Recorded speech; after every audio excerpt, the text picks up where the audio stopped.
Son kadar. Şöyle.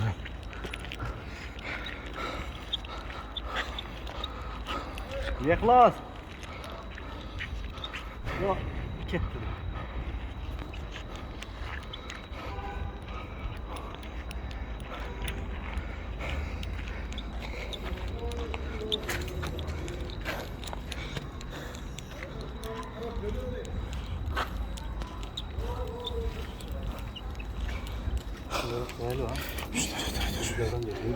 İçeriden bir video yok.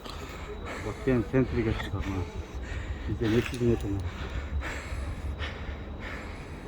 Ya size sorun.